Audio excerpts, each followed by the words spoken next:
enough to where it hit just the side, but my fog light's loose in there. My ultrasonic sensor fell in. So today's task is to see if we can't fix that. I know the clips are probably broken, but we're going to see.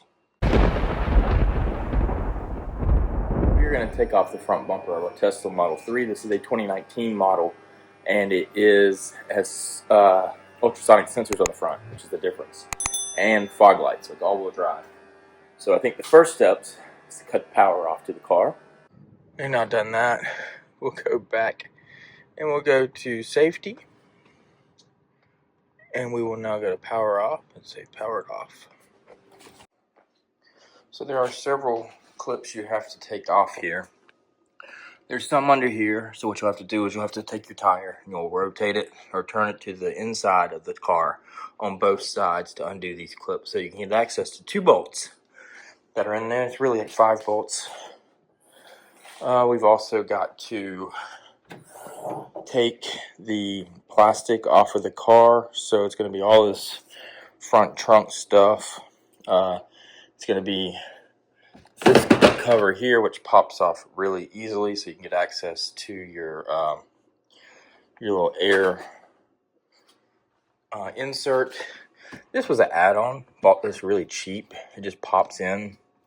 I would recommend it. It really just sits in there from what I remember, but you want to pop these off, and then you'll pop, there's some screws in here that you have to pull off. This is a 2019, so I actually do have these little, what they called grocery clips, but they actually block some of the bolts. You're going to pull this thing out. There's a couple, we'll go through it as we get to it. I'll start cleaning this up. Okay, so these just pull right up, and you got your tabs there.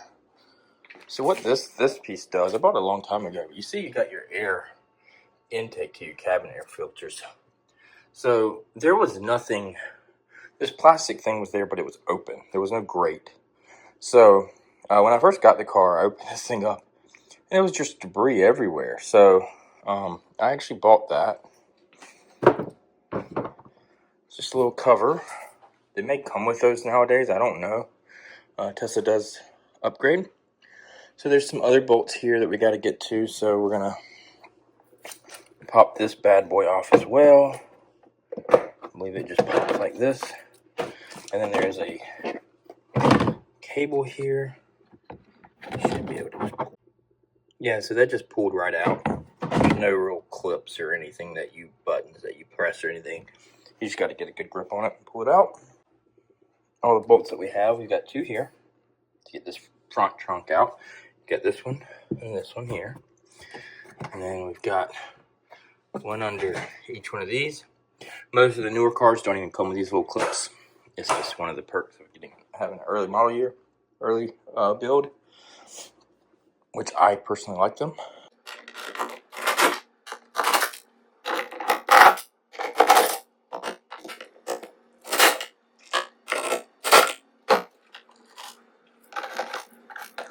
More bolt. You also got to get this one up here.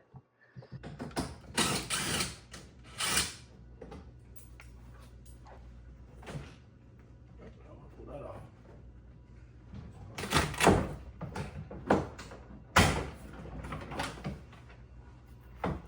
Okay. So this is the inside of the Model 3. This is an all-wheel drive, so there's our front motor here, as you can see. Fire cut protection cable there. I guess they cut the battery auxiliary, or 12 volt, I'm not sure. Yeah, so we still got to get this bumper off. I haven't told you why we're taking this bumper off yet. The other day, we went over a hill, and there was a cooler, a large cooler. A cooler like, sorry for the mess, but like this big igloo, sitting in the middle of the road. And I was managed to get over enough to where it hit just the side, but my fog light's loose in there. My ultrasonic sensor fell in. So today's task is to see if we can't fix that. I know the clips are probably broken, but we're gonna see. Okay, so what's next? This is really dirty. Pretty common from what I've seen. We've got to do the bolts on the sides. We've got to do all these bolts up here, all M10s. The ones in the front are also M10. You got the bolts over here, 2 on the top, 3 in the top. I think just one of them has to actually be removed. The other 2 just loosened so that your bracket stays in there. And then there are these clips. I'm sure you can see them. I know the camera's crooked. So real quick to show the clips that we're going to pop out. We've got these clips here, here, here, and I think there's one back there. There is one back there, you can see. Mine's already out. So there is basically 100,000 miles on this car. So wear and tear, that clip is already falling out. So, one clip we don't have to remove. Interesting.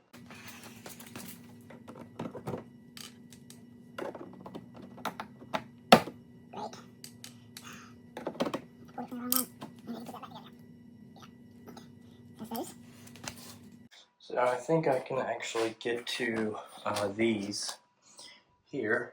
And you can see there's actually that one back there in the back. With the wheels still turned the same direction. On the opposite direction this time. I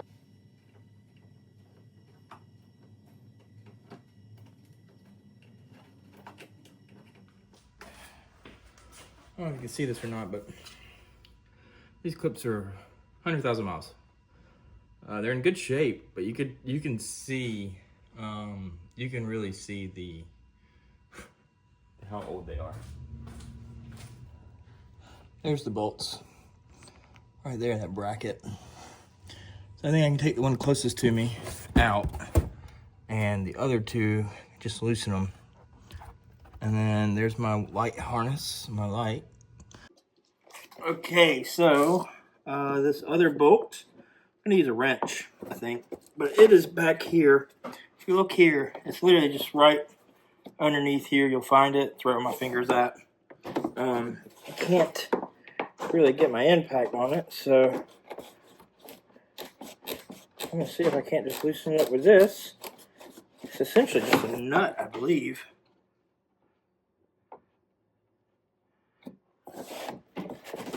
And it's a 10 millimeter.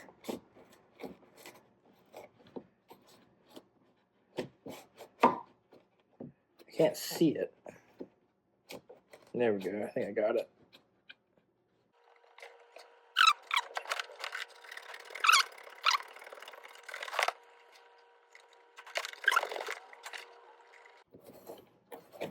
And that's your nut.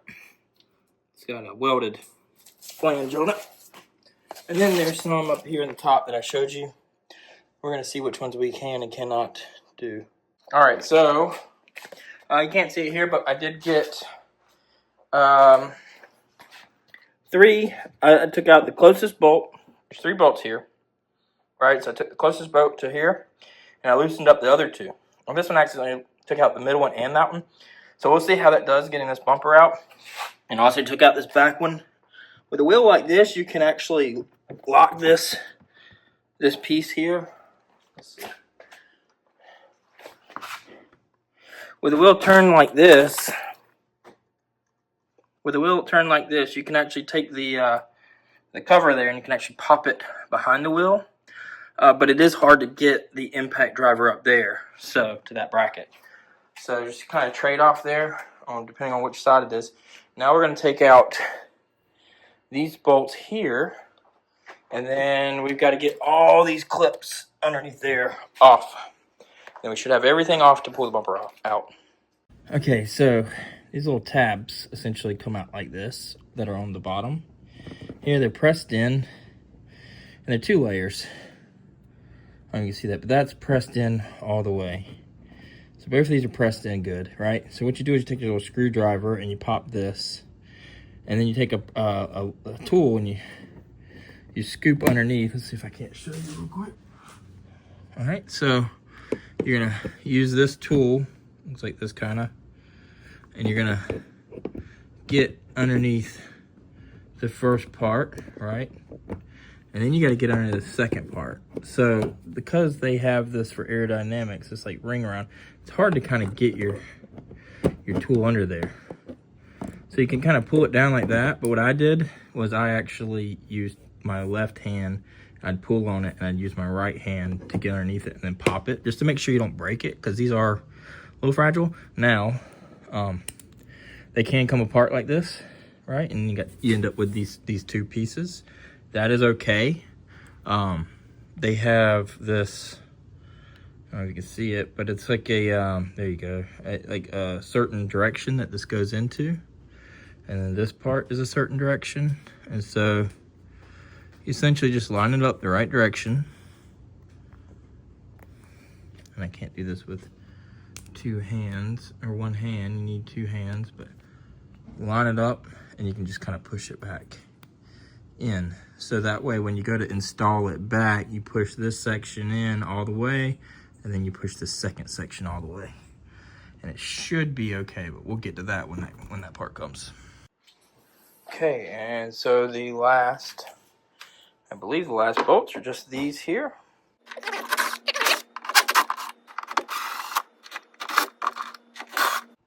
They're in there very, very lightly.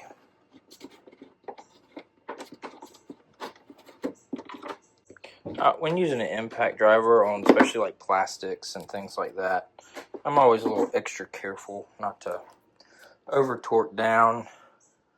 And I don't know if they're different than the ones that are over there, but we're going to separate those, and that will keep them all separate. Magnetic, very handy. And so now we should be able to just, I don't think there's anything else. That pops out like that. My bracket's still in.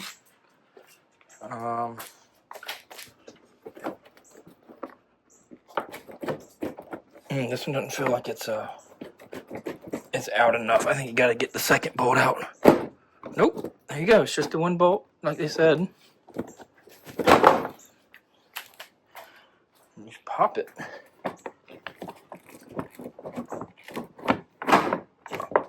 Oh, you want to be a little careful if you don't have paint protection film with all that rubbing together. There's some clips there that is holding in. I know there's also some clips in the light.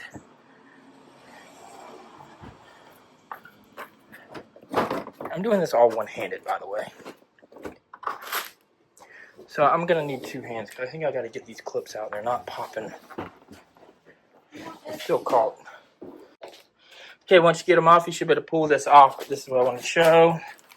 There is that's a terrible camera angle, a little clip here. And you just need to pull that out. So once you get that off, the rest of the bumper should come off.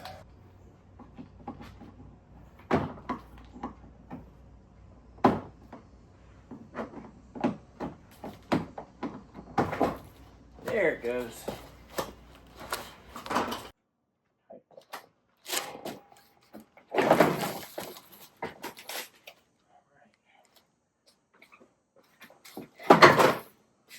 Okay. Whew, it's broken. Okay. So this is the front bumper. You can see it's in good condition. Where I hit the thing, this is a wire harness. Essentially just pull this clip back here to get that off. And here's the fog lights. All your ultrasonic sensors. And this is the one that broke. So I'm gonna have to fix this. So you can see these screws here are what mount this. You can see how it broke out. The housing is fine. Broke here and here. Broke up here on this one. So I think the clips are good. So really, if I buy another one, it should be okay. And then of course we got our ultrasonic sensor here. It also seems to have broken some. They're like, you see these holes? They like weld, plastic weld. Same thing with, you can see some of these spots here, welded. But what I'm going to try to do is epoxy it on. I should have bought one. I thought about buying it, and I could have always returned it, so that I'd have one here. Okay, so this is what we did. We have taped the ultrasonic sensor down to where it goes, and we've essentially epoxied this with, you can use a lot of different stuff. I've used this at work. It's 3M. It's basically fiberglass or composite to metal bonding. I'm using it for composite to composite bonding, which it says it's also good for. Especially something as light as a ultrasonic sensor. I really don't see any concerns. You're basically just super gluing it on there, but you want something that's going to bond well and hold well. This stuff that I've used, for example, I've used it on some designs that I've done, and it will survive, like 500 pounds of force, no problem.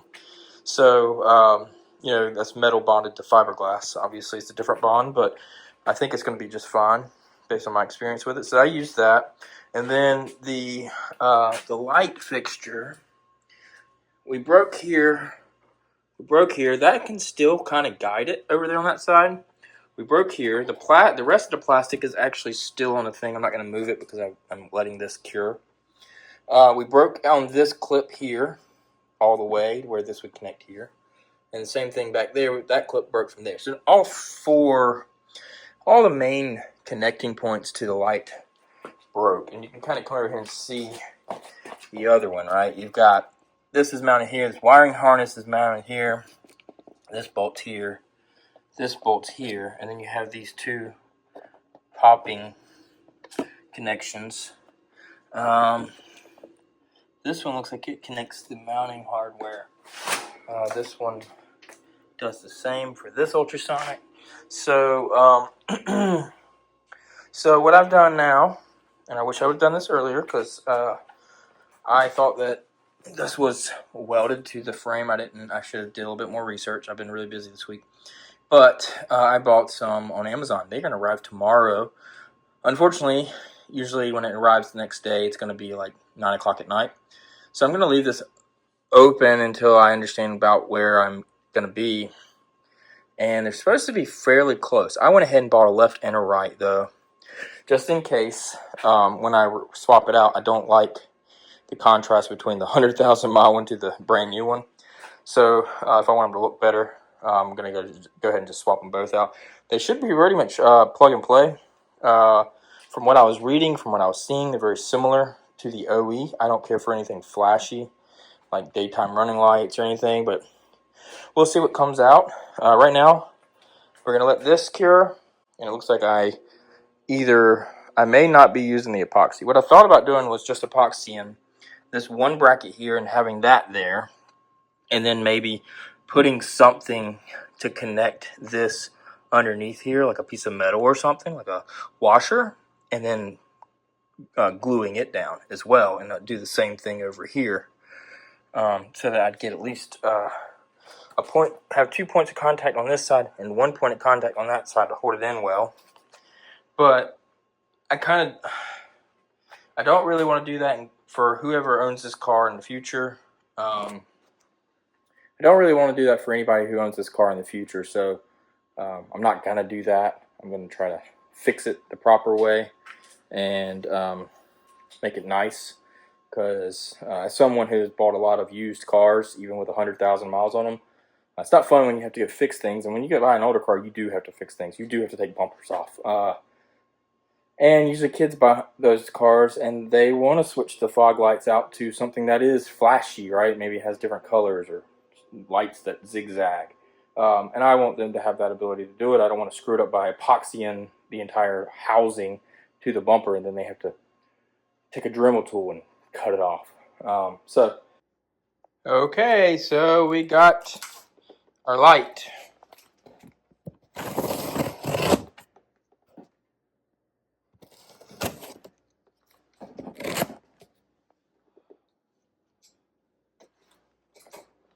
Let's take a look.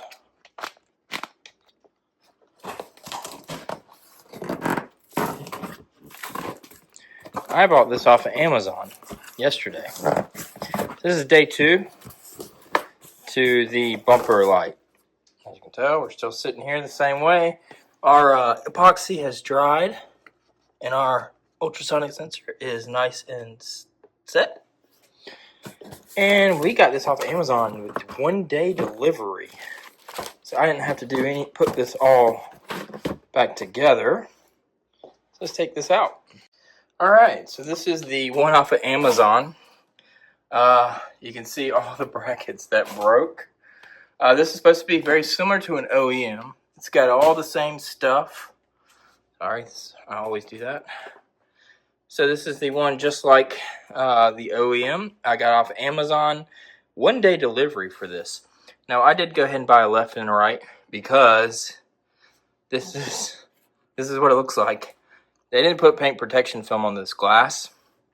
So now that I'm looking at it, probably would have been a smart thing to do. Because look at how this got. I wonder if my headlight's just as bad.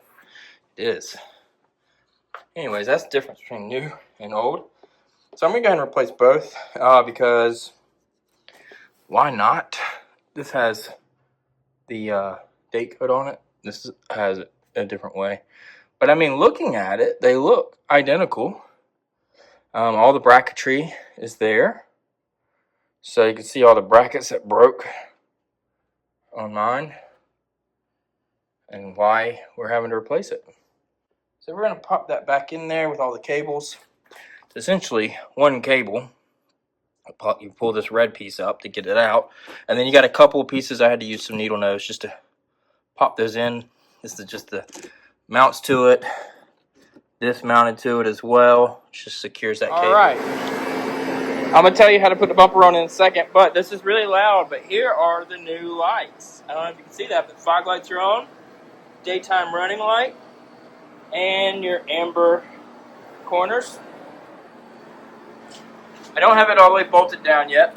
And I'll talk through how I put the bumper back on. But these are these OEM oh, that's on the outside. Yeah, they look good. All repaired. My ultrasonic sensor's in there. It's not falling in. So now that all the lights are working, and we're turning off our condenser there. Anyways, so what I did, remember there's 2 little connection points right here. You got these screws here. I got 2 screws in holding it together. Essentially all you do is you push it in. Easiest if you're coming in from the center and you align these 2 and these 2, right? Align those, get those 2 in, don't push them and click them. Then you're going to come over here and you're going to align this to go under your light, and you're going to align this here to go under that bracket, which right now is really heavily leaning down. I think it's just because it's not tightened down, right? Because I left only 1 screw on this side. So you have to get these screws aligned, but you get that under there, do the same thing on this side, get this aligned, and once you get all that aligned, then you can take this center piece here, and you can just kind of pop one at a time. Pop this one until it clicks in the 2 clickers, till that one clicks. And then I just put in a bolt on both sides, hand tight. I did not tighten them down yet, so I can move everything still. And that's all she wrote. Now I got to go underneath, and next thing I'm going to do is I'm going to put all the plastic clips in one by one. The plastic clips that go for the bottom. Actually, it's these. These are the ones that go into the bottom. These are the ones that go into the fender flare. So we're going to do that now, and we'll see how it goes. Okie dokie. Alright, so these clips are the hardest thing, I think, of the whole job. Push in. Now, the corner ones over there were easy. They go in pretty easily. But once you get to this front bumper, They're just a little bit more difficult to get all the way up. You don't want these things coming off while you're going down the road and then this little black piece flip down. Now I will say it is held with some black pieces in between these that go clip underneath here that you pop in after you push the thing in. But God, you can see all the things I've hit. This one right here, I remember this. I hit something like a metal plate. Look at that, it actually cut through the black plastic. Okay, so I think I figured out the trick. Took me a little second, but what I'm doing is you're gonna push it in. Oh, fell out. I got these other ones in pretty good. What I've noticed here is, assuming it's lined up good, what I've been doing is you just kind of, you push it in, and I've been rotating it, and watch it not work as soon as I start to film. You rotate it until it kind of, see how it's now, it's like nice and flush? And look, it just pushes right in. So that's the trick to get these straight. If they don't go in easily, that's the trick that I just figured out. We'll do it again real quick. All right, so you have it so that the two pieces are separated, and you stick it in, and you just kind of, you rotate it till it feels like it's nice and flush and it's not really falling back down. And you push it in, and ta-da! Now all of these are done. So we're good to go. Next thing we're gonna do here is we're going to tighten these bolts up and that one down on the bottom. Probably do the bottom nut first, actually. Okay, so these clips were fairly easy. You just line them up, pop them in, they press right in. Screws, you just tighten them up, make sure your alignment's good. And then you pop this bad boy in. And we're now tightening down the bolts. Don't over tighten them. We're gonna do the 6 bolts there, 7 bolts if you count that one over there. And then we're putting these parts back on. So we'll see what it looks like. All right. One thing you don't wanna do is what I just did. This little connector is supposed to go into your light. So I'm gonna have to loosen this up. See if I can't pull it through without damaging it. Okay, so we have a fixed Model 3. The ultrasonic sensor has been fixed with epoxy, basically epoxying the fusion welding. And we have 2 new lights because we couldn't fix the one light. It was a little too broken, so we replaced one and we bought 2 at the same time in case they looked much newer than the old one, which they did, so we went ahead and replaced both of those. Both of those lights I got on Amazon. They look exactly like OE lights, and I got those for $67 a piece. I think I paid $75 a piece. Next day I got them by 4 p.m. the next day. So I was able to keep my bumper off and get it replaced before Monday morning when I have to drive to work. So now that we have everything back together, we can now essentially look at getting her all detailed up and cleaned up because, I mean, as you can see, she's dirty. So we're going to get her clean. If you enjoyed this video, like, subscribe to the channel. Obviously, keep making videos about EVs, all related. And, yeah, 100,000 cars. So there's a review coming up soon on this Model 3. That's a 2019. We're at 97,000 miles. So, yep. And then we got a Model Y with almost 40,000 miles. So we're high mileage drivers here. So we'll see you guys on the next one. Thanks.